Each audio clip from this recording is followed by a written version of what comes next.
శర్మ మిగతా పురోహిత బ్రహ్మలందరూ కూడా యాగశాల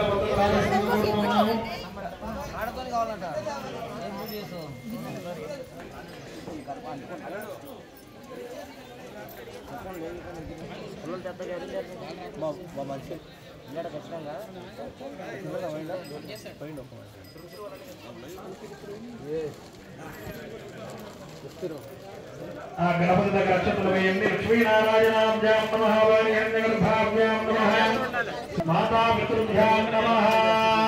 చెప్పండి కూడా మాతా పితృభ్యాం నమః అగ్నయే నమః సర్వేభ్యో మహాజనేభ్యో నమో నమః. మీకు జన్మనిచ్చిన తల్లిదండ్రులకు గురువులకు గర్భవంగరం తీసి పక్కన పెట్టుకోండి. గర్భవంగరం మాత్రం పవిత్ర వంటారు సంస్కృతంలో పక్కన పెట్టేసి నీరు పోసుకుంటున్నారని నీరు పోసుకుంటున్నారని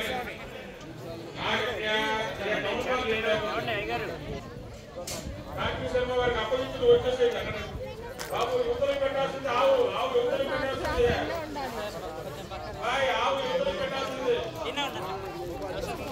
చోరీ పెట్టారు.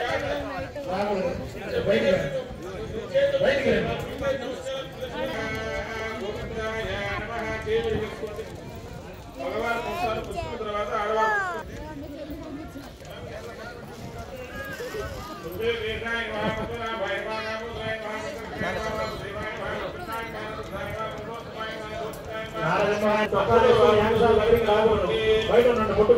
బాబు అక్కడ గోపూజ చేసేవాళ్ళు ఆవుల్ని చెవులు పెట్టావు. అక్కడ ఏదైనా చెవుల్లో ఉంది చాలా ఇబ్బంది పడతారు. ఆవు ఏదైనా అక్కడ ఏంటో జరిగిందనుకో కింద ఉంటారు జనాలు. ఆవు దగ్గర ఎవరో ఉండండి కాస్త ఆవు వదిలిపెట్టు.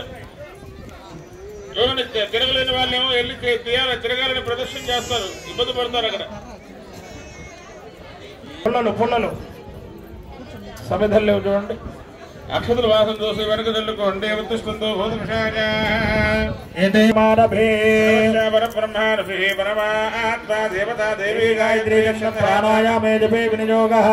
మళ్ళీ పవిత్రం పెట్టుకోండి. ఓం ఓం బ్రహ్మవోర్భవస్తమరో శుభాభ్యాశుభే శోభనే ముహూర్తే మన్మః విష్ణోరాగ్నేయ ప్రవర్తమానస్యాద్య బ్రహ్మణః తదిజవరార్ధే స్వేదవరాహకల్పే వైమస్పదవరంతరే కలజగే ప్రథమపాదే యంబోద్వీపే వరదవరధే వరదగండే మేరోహర దక్షిణ దిగ్భాగే శ్రీశైలశ్యావాయుప్రదేశే కృష్ణ గోదావరిజోః మండపప్రదేశే స్థితానాం స్వస్తి శ్రీ కృజనామసంవత్సరే దక్షిణాదినే హేమంతఋతు మార్గధర్మాదే శుక్లపక్షే దశమ్యాం మూలకాలయుక్తాయాం శుభదతౌ శ్రీమాన్ శ్రీమతః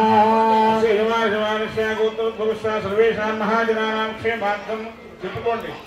మమ అనుమతి అయ్యా రోజుకు మమ గ్రామే అతివృష్టి అనావృష్టి ఈతి బాధాది సమస్త బాధ నివృత్తి పూర్వక సకల సస్య సమృద్ధ్యర్థం పుత్ర పౌత్ర అభివృద్ధ్యర్థం మమ వంశ గోత్ర అభివృద్ధ్యర్థం మమ సర్వేషాం క్షేమార్థం పాడి పంట పశు శిశు ధనధాన్య సమృద్ధ్యర్థం సర్వేషాం మహాజనానాం క్షేమార్థం లోక కళ్యాణార్థం సర్వే జనాః సర్వే సంరక్షణార్థం శ్రీ పరివార దేవతా సహిత భ్రమరాంబా సమేత మల్లికార్జున స్వామినః స్థిర ప్రతిష్ఠ మహోత్సవాక్షి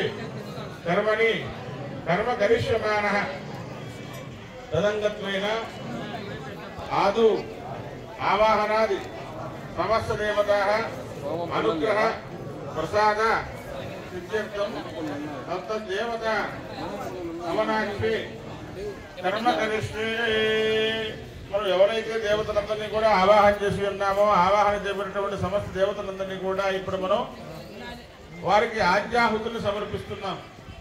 అగ్నిముఖో దేవతలు అగ్ని దేవతను ఆశ్రయించుంటారు కాబట్టి దేవతలకు మనం అవిషాలతో కూడినటువంటి అగ్ని యందు మనం ఇచ్చే ధాన్యము మొదలైనవన్నీ కూడా హోమంలో వేస్తే హోమంలో సమర్పించబడినటువంటి ద్రవ్యము ఆ దేవతలు ఏ దేవతలైతే మనం పిలిచి ఆ దేవతలకు స్వాహ స్వాహ అంటే యజ్ఞేశ్వరుడి యొక్క భార్య ఆ స్వాహాదేవి స్వాహాకారం ప్రారంభమై స్వాహాకారం అంతమయ్యేలోపు ఆ ద్రవ్యం వేయాలి.